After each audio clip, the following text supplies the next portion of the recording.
are not up in Maine, they're in Louisiana.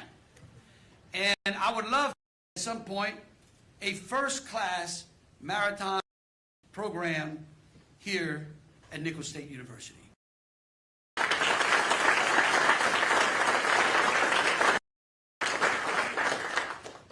And so, to get on the first appointment, I'd like to bring up Houma native Gordy Dove.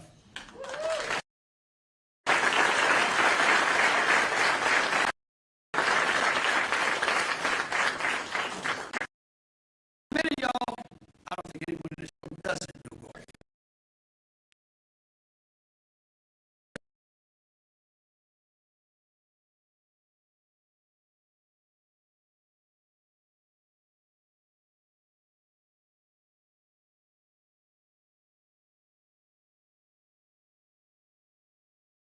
Projects that were implemented in Terrebonne were necessary to protect his area. And of course, as you know, Gordy's one of those folks, he really doesn't need a job because he's run such great businesses. I would tell you that if you want to be successful in business, you have to find the right people, you have to get a good plan, and then you got to get out of the way. And as I was talking to him about he said, you know, I really believe that the organization needs some restructuring. And he said, I would be willing to serve as the chairman on the condition that we restructure the board, particularly operates. And this is important for y'all to know. The CIPRA board right now consists of 20 people, okay? 8 of whom represent the coastal basin drainage, the coastal drainage basin of the state, from east to west. 7 of them are secretaries and part of the governor's cabinet. 2 are from the legislature, and 3 are other statewide officials. I believe it's unmanageable. Is also a state employee that conflicts with the executive director. This board is so important to the coast, managing the agency, running the agency on a day-to-day basis. And so one of the reasons I selected Gordy was is make the board more of a functioning, managing board that oversees the projects that are necessary to protect our coast. Because what has happened is that it's grown so big that we're designing more things, we're in more litigation, and none of that is protecting us. His instructions from me, and really from y'all, are to go out and to start implementing these projects. We want to see rock.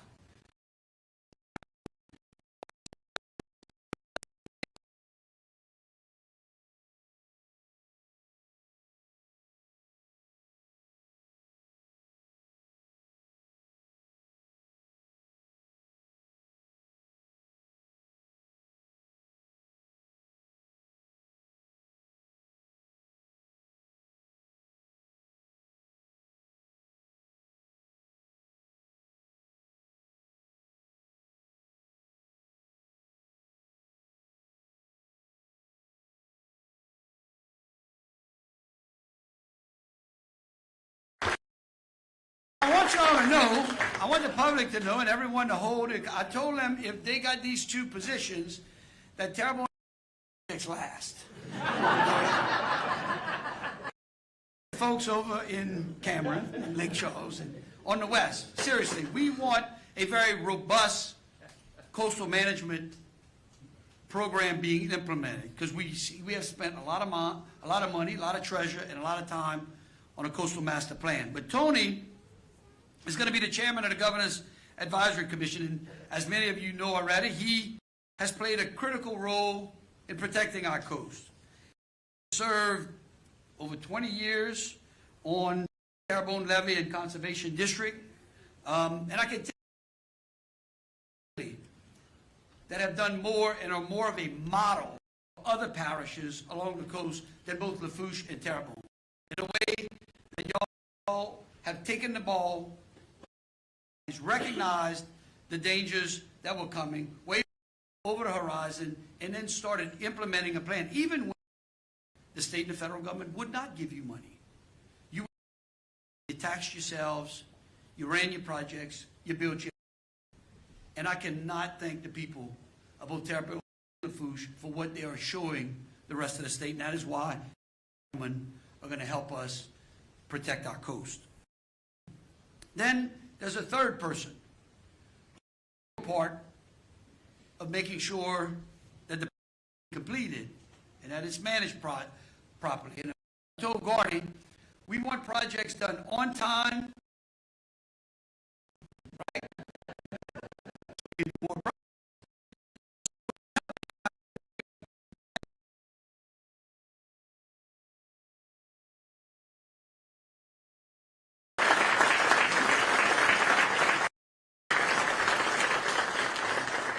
Glenn is currently Vice President and leader of the Water Resources and Coastal Market sector of Neil Schaefer, Inc., where he had to tender his resignation today. But he has almost 2 decades of coastal engineering experience, including key leadership at the Louisiana Coastal Restoration Authority as well. I think he worked for CIPRA for 10 years. And so with the experience in engineering, in project management, in business development, I believe that he has focused CIPRA in working with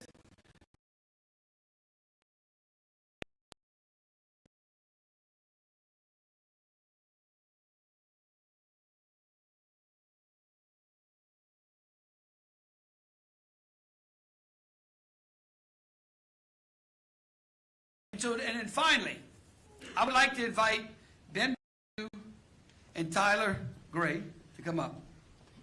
Now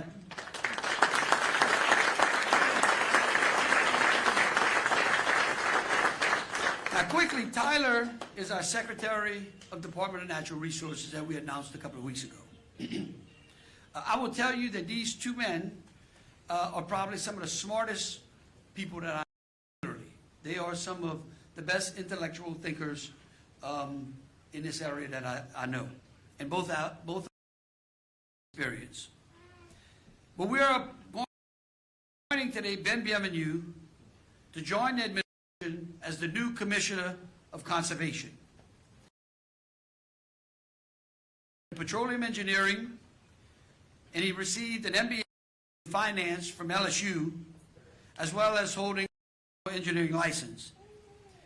Ben has spearheaded onshore shale exploration, designed and developed various economic and engineering aspects of deepwater drilling, both domestic and foreign. He's been a regional manager for coastal development and abandonment and cleanup projects.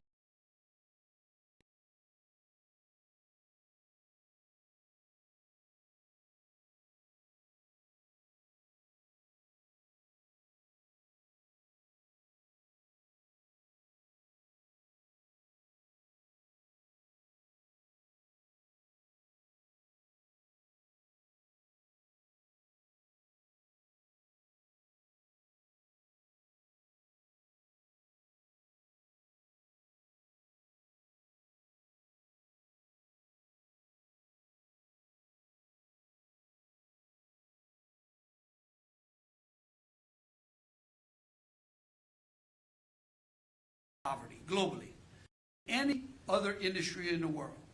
It is that industry that has a stronger, better middle class and domestically than anyone else. And they are committed to making sure that Louisiana, over the next 4 years, has one of the most gas, both exploration, midstream, and operations in the country. You know, and why is that important? I'll tell you. Because over 8 years ago, to 23% of the refining capacity.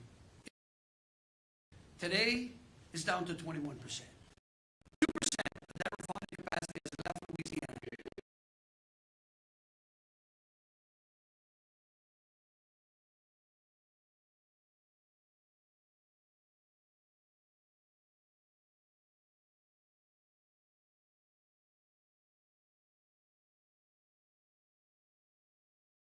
that capacity back here in Louisiana. Because to increase our refining capacity here, it means that to Louisiana, good middle-class jobs, bring great benefits, and that build our economy. And so I really believe that this group that we appoint today will have one of the impacts, not only on this coast as well. And so I cannot tell you how much I know there are a whole bunch of elected officials in here, and I know that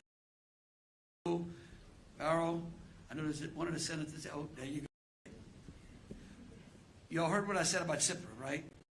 Job to help us make sure that we protect this coast.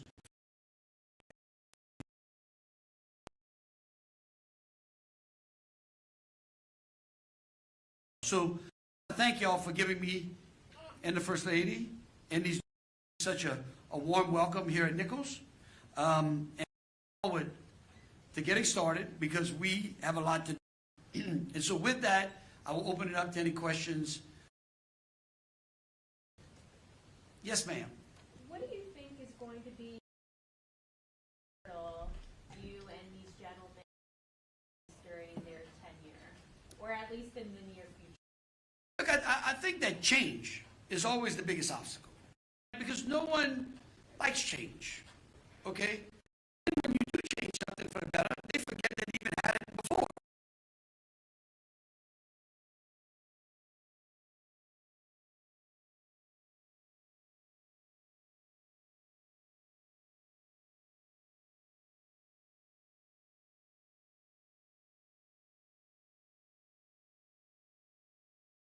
Good morning.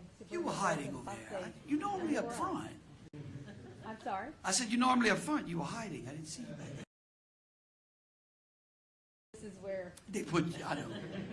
This is where they put me too. Okay.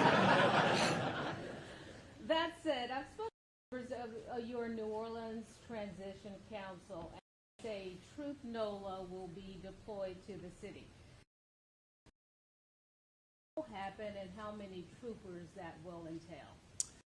Yeah, look, I will tell you that that will happen, and it's happening fast enough, but, you know, as we talked about bureaucracy, and I had a federal judge that caused us all to have to go to Baton Rouge, we're in a session right after Mardi Gras.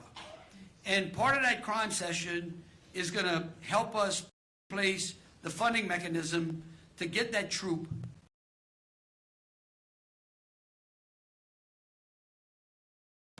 because criminals are pretty smart folks as well,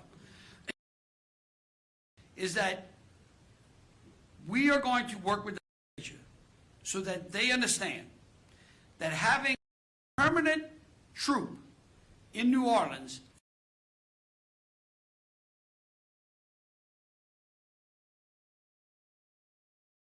department is in shambles because of a federal. And even if she gave it to us today, it would take a decade to build that police department back up. And so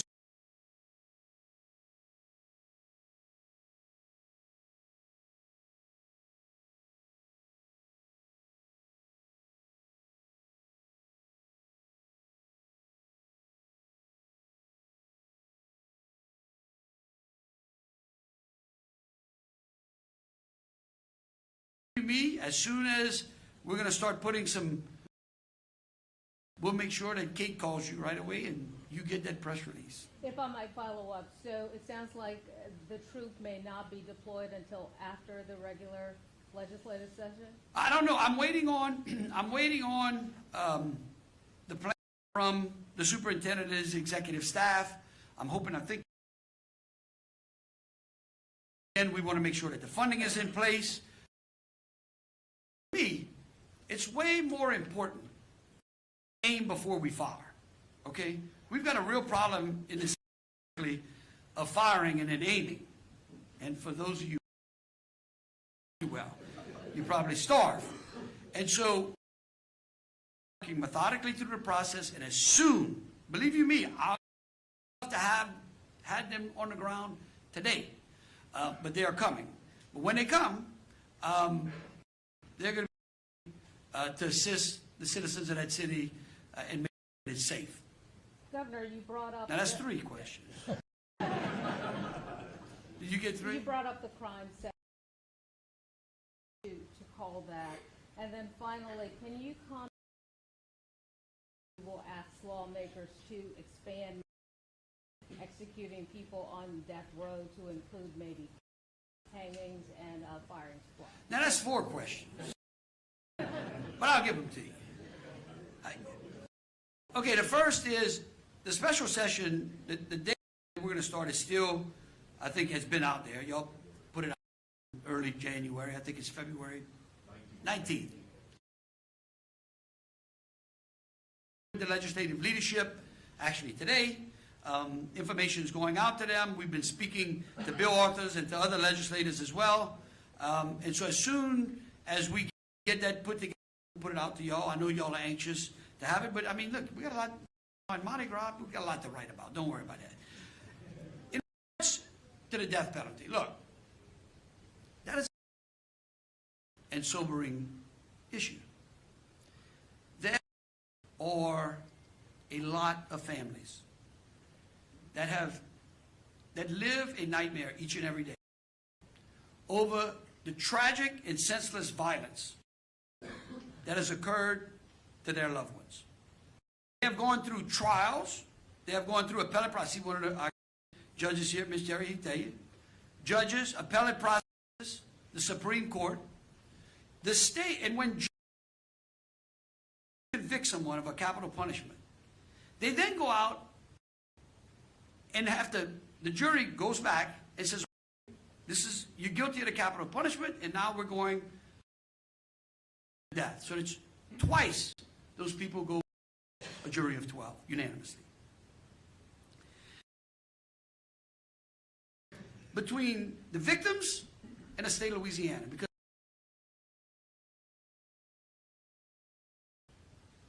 is available.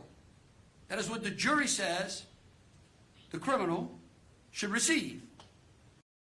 When we fail to abide by our promises and our contractual obligations to victims out there, how can we have any credibility on anything else that we do? States around us are finding ways and methods in order that have been tried and convicted and sentenced to death. I have committed myself because I have sat in front of those families. I've listened to them from all over the state. They deserve their day of justice, and that jury has granted them. And I, in this legislature, and I hope the legislature agrees to fulfill our commitments, just like we're here today, who are going to fulfill their commitment to our coast. These people, all of these people around us here today, live in danger every day, well, certainly during hurricane season. Okay? And there's a coastal master plan that's committed to them that says that we're going to our coast and create hurricane protection for these communities. That's a commitment that we intend to follow up as well. And so, just when we make it to the coast, we make a commitment to the victims. No more follow-up. That's okay. You got 4. Governor, with these changes that you're making, do you have a timeline or maybe an estimate of how could be saved to get these projects underway? You know, I'm going to leave that up to these smart people. Okay? You already told me earlier, you know, you find good people and you get a good plan and you get out the way. I tend to get out the way and let them come to me with a top. But believe you me, as I've never seen someone so committed to building things in his area than him. I mean, the things that he's done there are just amazing. The things that y'all have done down here are amazing. So what we're doing is we're going to not in this little working well. We're now going to make him work that relentlessly across the coast with Glenn. All right. So much. Really do appreciate it. Thank you.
got her tooth and she started crawling last night.